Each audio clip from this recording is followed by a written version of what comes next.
purpose is the expansion of love and joy through the process of evolution, which is the integration of experience and the ability to meet rich contexts like this with love rather than fear. That's one big long sentence, but that's the short, that's the easiest way I can put it. We're here to integrate experience and grow in love. And as we grow in love and conquering fear, not conquering is a bad word, integrating that, coming to terms with fear and healing it is synonymous with love because our true nature is love. So when we're not hindered by fear, love is naturally what we are, and we can shine it more brilliantly, more beautifully. So the purpose is to have a rich context through which we can make choices and integrate rich experience for the growth, for the expansion of love and joy. It's all about love. How does someone remember that his or her purpose, do you think? I think that's so personal that I don't think there's any one thing that can be said. But I'll just say two things. First of all, I think it's really helpful to gain familiarity with what you really are, which is your awareness of self, not your thoughts. And that's why meditation can be so helpful for many people. You know, we talk about meditation like an activity. It's not really an activity. It starts as an activity. But putting aside the time to go look, go investigate what is your living consciousness itself. Go see. Just go see.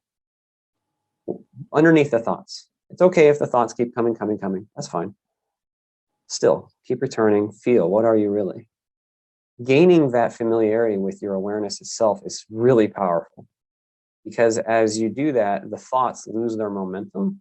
As you practice meditation, thoughts lose their oomph, and then the larger parts of you rise up on their own. And so in that, it can be easier to discern what's really going on, because while we're really wrapped up in the thinking, the whole world is just the thoughts, like I got to pay the bill. I don't like how this person treated me, blah, blah, blah. All the thoughts, that's like our whole life, So we need to give some space and be alert and alive and present in a way that is beyond the thinking. Just be. So that's the first general comment.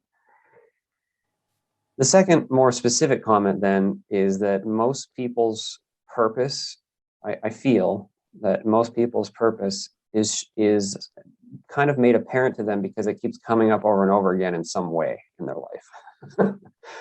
So if we come to deal with something, usually that something is like our biggest problem, or it's a problem that we're like, man, it just keeps coming back and hitting me over and over and over. Or I keep having the same feeling come back, or I keep having the same kind of relationship, or I keep having the same relationship with a substance or something, or there's a physical limitation that I've been dealing with my whole life, whatever. It's not always the case. I'm just saying that many times what we're here to deal with is very much a part of our lives, because we're efficient with how we use our experience. So it can help to pay attention to the reoccurring feedback. That's a good advice. Right. But it's very personal, because each person's relationship with the divine is very personal. Each person, each being is so beautifully unique. Like I know when we look at each other, we see relatively similar bodies. We all have two eyes and a head, and we got shoulders, and all the things. Each one of our souls is so unique, like a universe unto itself of new, different colors and sounds and textures and motivations and history. So much history and so many qualities and personality. Such a unique vibration. Just put it that way. Like each soul is known in a very, very, very personal, unique, never to be replicated way. So because of that, I say all that in the context of your question.